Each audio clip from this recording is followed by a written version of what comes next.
Hello, friend, and welcome to Daily Treasure, a devotional podcast by Sharon Betters, produced by Mark Inc. Ministries. This week's guest writer is our dear friend Barbie Natalian, and I am your narrator, Janie Ann Wilson. Today's treasure is Moments Etched on My Heart, My Abba Father, My Daddy. Today's treasure is A Father to the Fatherless, a Defender of Widows, Psalm 68:5. As I thought about writing a week of devotions for Daily Treasure, I wanted to write about those moments that were important to me in my walk with Jesus. One of the first verses in the Bible that rocked my world was this passage in Psalms. I am the youngest of 5 children. I have 2 older brothers and 2 older sisters. My mother was amazing. She was one of 11 children and was a dedicated mother to us. Circumstances caused her to have to get a full-time job when I was about 5 years old. Despite all she had on her plate, she made sure we were safe in a home, had food to eat, and always left the house in clean clothes, with our faces washed and our hair combed. As she aged, her dedication to us returned tenfold as we cared for her. She would often say, "Where would I be without my children?" In 1990, she gifted each of us on our birthday with a book titled Love You Forever by Robert Munsch. It still brings tears to my eyes when I think about the message shared in this book, one that reflected her love and appreciation toward our family. My father was rarely around, and when he was, it was more painful than joyful. I was 11 years old when my mom and siblings had the courage to tell him, "No more." No more running around and returning to the house when he had nowhere else to go. It was a hard time.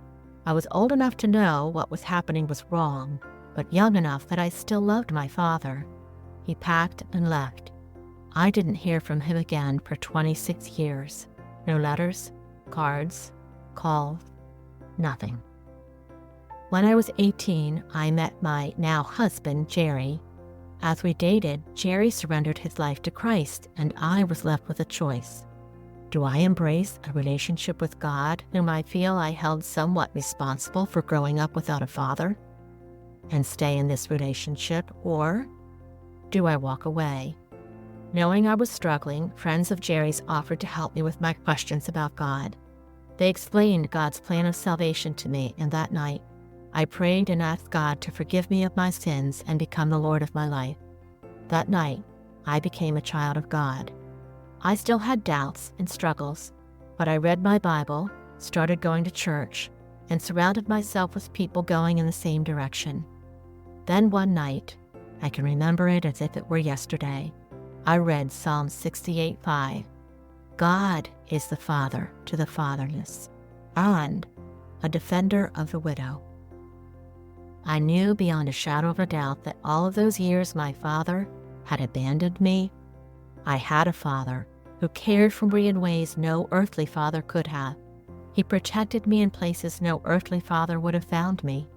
I still had the why questions pop up as I grew in my faith, but I never doubted that I was never alone in those painful years. And the whipped cream and cherry on top of it all, I found such comfort in knowing that God was the defender of my mama. She was a woman of faith, and there were times when only God could have met the needs we had. His fingerprints of provision, protection, and sustained health were everywhere as I look back over some of the most challenging times for our family. Psalm 68:5 is a verse I will always treasure as a moment etched on my heart. Are you, or is someone you know, struggling to understand why God has brought pain into their life? We don't have to walk this path alone. Reach out for help. Today is not the end of the story God is writing for your life. We know, ultimately, there is a happy ending when we are with Jesus and in heaven. Press on, keep the faith, and trust God for what you do not see. Draw close to Him, and He promises He will draw close to you.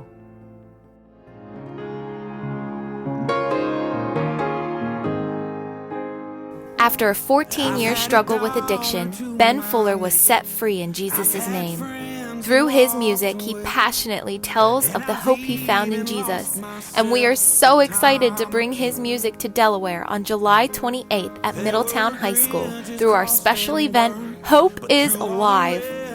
Doors open at 5 p.m. and there will be food trucks, vendor tables, and of course amazing music. There's limited seating, so if you're interested in coming, be sure to get your ticket today.